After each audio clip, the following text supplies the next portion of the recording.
Expert बोले जोशीमठ को धंसने से कोई नहीं बचा सकता। सुरंग की वजह से रोज 6 करोड़ लीटर पानी बहा, खोखला हो गया पहाड़।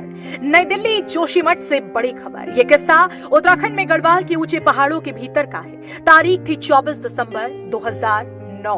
बड़े बड़े शहरों की धरती के नीचे मेट्रो ट्रेन के लिए चुपचाप सुरंग खोद देने वाली एक बड़ी टनल बोरिंग मशीन अचानक फंस गई। सामने से हजारों लीटर साफ पानी बहने लगा। महीनों बीत गए लेकिन काबिल से काबिल इंजीनियर न इस पानी को रोक सके और न टीबीएम चालू हुई। दरअसल इंसानों की बनाई इस मशीन ने प्रकृति के बनाए एक बड़े जल भंडार में छेद कर दिया था। लंबे समय तक रोज 6 से 7 करोड़ लीटर पानी बहता रहता है। धीरे धीरे ये जल भंडार खाली हो गए। ये जल भंडार जोशीमठ के ऊपर पास ही बहने वाली अलकनंदा नदी के बाएं किनारे पर खड़े पहाड़ के 3 किलोमीटर अंदर था। हिंदुओं और सिखों के पवित्र तीर्थ बद्रीनाथ और हेमकुंड साहिब का गेटवे कहा जाने वाला ये वही जोशीमठ नगर है जिसके धंसने की खबरें इन दिनों सुर्खियों में है। इस नगर के 603 मकानों में दरारें पड़ चुकी है। 70 परिवारों को दूसरी जगह भेजा जा चुका है। बाकी लोगों से सरकारी राहत शिविरों में जाने को कहा गया है। जोशीमठ वाले जल भंडार के खाली होने से इलाके की कई छोटे झरने और पानी के स्रोत सूख गए हैं। एक्सपर्ट का कहना है कि बिना पानी जोशीमठ के नीचे की जमीन भी सूख गई। इसी वजह से दरके हुए पहाड़ों के मलबे पर बसा जोशीमठ धंस रहा है। उनका दावा है कि अब इस नगर को तबाह होने से बचाना मुश्किल है। टीबीएम मशीन से ये सुरंग गढ़वाल के पास जोशीमठ में बन रहे विष्णुगढ़ हाइड्रो इलेक्ट्रिक प्रोजेक्ट के लिए खोदी जा रही थी। ये नेशनल थर्मल पावर कॉर्पोरेशन यानी एनटीपीसी का प्रोजेक्ट है। ग्लेशियर पर टूटे पहाड़ों के मलबे पर बसा जोशीमठ, इसलिए खतरा ज्यादा। जूलॉजिस्ट और डिपार्टमेंट ऑफ फॉरेस्ट्री रानी चौरी में एचओडी एसपी सती कहते हैं कि जोशीमठ टूटे हुए पहाड़ों के जिस मलबे पर बसा है वहां अब तेजी से धंस रहा है और अब इसे किसी भी तरह से रोका नहीं जा सकता। बहुत जल्द ऐसा भी हो सकता है कि एक साथ 50 से 100 घर गिर जाएं। इसलिए सबसे जरूरी काम है यहां से लोगों को सुरक्षित जगह पर शिफ्ट किया जाए। ये कड़वा सच है कि जोशीमठ को धंसने से अब कोई बचा नहीं सकता है।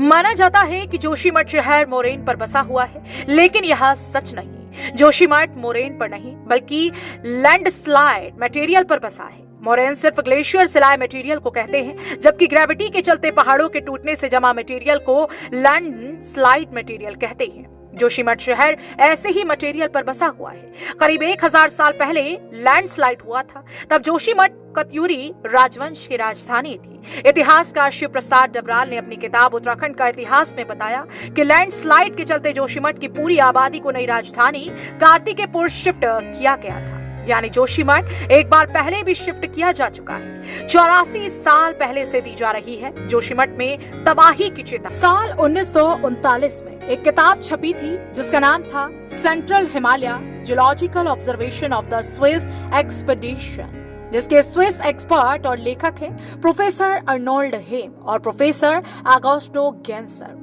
किताब में दोनों ने 84 साल पहले ही लिखा था कि जोशीमठ लैंडस्लाइड के ढेर पर बसा हुआ है। साल 1976 मिश्रा कमेटी ने कंस्ट्रक्शन को लेकर चेताया था।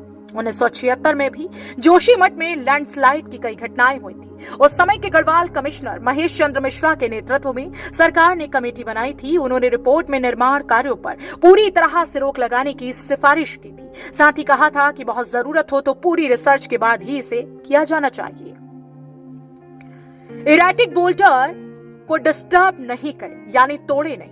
इरेटिक बोल्डर यानी मकान से भी बड़े पत्थर। इस रिपोर्ट में सीधे तौर पर बड़ी कंस्ट्रक्शन और ब्लास्टिंग नहीं करने की सलाह दी गई थी। हालांकि सरकार ने सलाह मानने के बजाय इस रिपोर्ट को ठंडे बस्ते में डाल दिया। इसके बाद यहाँ पर हाइड्रो पावर प्रोजेक्ट लगाए जाते हैं और सड़क का चौड़ीकरण किया जाता है। साल 2010 जमीन धंसने की चेतावनी दी थी। साल 2010 में भी एक रिपोर्ट में जोशीमठ के टाइम बम बनने की बात कही गई थी। ये रिपोर्ट 25 मई 2010 को करंट साइंस जर्नल में पब्लिश हुई थी। करंट साइंस जर्नल की स्थापना 1932 में सीवी रमन ने की थी। Disaster looms large over Joshimath headline से छपी इस रिपोर्ट में बताया गया था कि गढ़वाल में जोशीमठ के करीब विष्णुगढ़ हाइड्रो इलेक्ट्रिक प्रोजेक्ट के लिए टनल बोरिंग मशीन यानी कि टीबीएम सुरंग की खुदाई कर रही थी। 24 दिसंबर 2009 को टनल बोरिंग मशीन एक जल स्रोत को पंक्चर देती है और इसकी वजह से यहाँ पर 700 से 800 लीटर पानी प्रति सेकंड निकलने लगा, यानी एक दिन में 6 से 7 करोड़ लीटर पानी निकलने लगा, जो 20 से 30 लाख लोगों को पर्याप्त होता है। रिपोर्ट में चेताते हुए लिखा गया था कि प्राकृतिक रूप से जमा पानी के इस तरह बह जाने से बड़ी आपदा का अंदेशा है। सुरंग से निकलने वाले पानी की वजह से आसपास के झरने सूख जाएंगे। जोशीमठ के आसपास की बस्तियों को गर्मियों के मौसम में पीने के पानी की कमी का सामना करना पड़ेगा। कई झरनों के सूखने की भी सूचना है। अचानक और बड़े पैमाने पर पानी बहने से क्षेत्र में जमीनें तेजी से धंसनी शुरू हो सकती हैं। इससे जोशीमठ का अस्तित्व खतरे में पड़ सकता है। जियोलॉजिस्ट और उत्तराखंड स्पेस एप्लीकेशन सेंटर के निदेशक प्रोफेसर MPS बिष्ट ने ये रिपोर्ट तैयार की थी। उन्होंने इस रिपोर्ट को disaster mitigation and management centre Uttarakhand को भेजा था। 1890 मीटर की ऊंचाई पर बसा है जोशीमठ। गढ़वाल हिमालय में 1890 मीटर की ऊंचाई पर बसा हुआ जोशीमठ तीर्थ यात्रियों और ट्रैकिंग करने वालों के लिए एक जरूरी रास्ता है। ये शहर एक नाजुक पहाड़ी के ढलान पर बसा है। जोशीमठ चारों ओर से नदियों से घिरी पहाड़ी के बीच में स्थित है। पूरब में ढकलनाला, पश्चिम में कर्मनासा, उत्तर में अलकनंदा और दक्षिण में धौली गंगा नदियां बहती है। साल 2011 की जनगणना के मुताबिक यहाँ 4000 मकानों में तकरीबन 20,000 लोग रहते हैं। यहाँ 100 से अधिक होटल, रिजॉर्ट और होम स्टे है। इसके अलावा समय के साथ यहाँ आबादी बढ़ती रही, जिससे समय के साथ जमीन पर दबाव बढ़ा। इस इलाके में लंबे समय से निर्माण कार्य हो रहा है, जिससे शहर के आसपास के क्षेत्र में बड़ी बोल्डर और अन्य चट्टानों से भूस्खलन और घरों के दीवारों में दरार जैसी स्थिति सामने आ रही है। जमीन धंसने की ये 3 अन्य वजह भी है। उत्तराखंड राज्य आपदा प्रबंधन प्राधिकरण के एक अध्ययन के अनुसार यहाँ भूस्खलन के लिए पेरिनियल स्ट्रीम, बर्फबारी और नीस चट्टानों का टूटना जिम्मेदार है। तीनों को बारी बारी से समझते हैं। पहला, पेरिनियल स्ट्रीम यानी कि 12 महीने पानी का बहाव। जोशीमठ की नदियों से घिरे होने के कारण यहाँ जमीन के नीचे और ऊपर पानी का बहाव झरने की तरह लगातार होता रहता है। इससे धरातल पर नमी बनी रहती है। जोशीमठ जहाँ स्थित है उस इलाके में जमीन के भीतर की चट्टानें कमजोर है और पेरिनियल स्ट्रीम से स्थिति और भी खराब हो चुकी है। नंबर 2, बर्फबारी और तेज बारिश। इसके अलावा जोशीमठ के ऊपर के इलाके में काफी बर्फबारी और तेज बारिश होती है।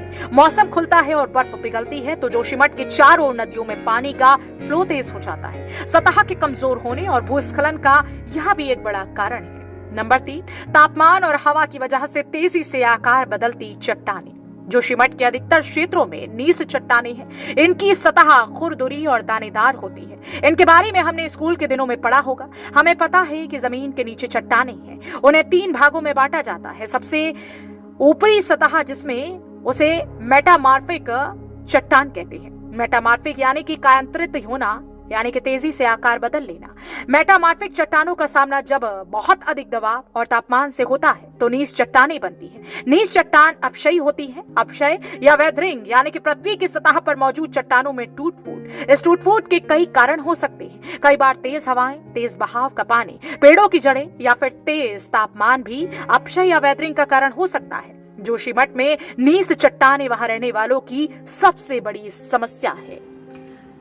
आपको हमारी ये खबर कैसी लगी कमेंट में जरूर बताएं और ऐसी खबरों के लिए देखते रहें इंडिया प्लस न्यूज। और अगर आप ये खबर फेसबुक पेज पर देख रहे हैं तो हमारे चैनल के फेसबुक पेज को तुरंत लाइक करें, वीडियो को ज्यादा से ज्यादा शेयर करें। और अगर आप यहाँ खबर यूट्यूब पर देख रहे हैं तो हमारे यूट्यूब चैनल को तुरंत सब्सक्राइब करें, बेल आइकॉन दबाएं और ताकि आपको आपके क्षेत्र की हर छोटी बड़ी खबर सबसे पहले आपके फोन पर पहुंच सके। धन्यवाद।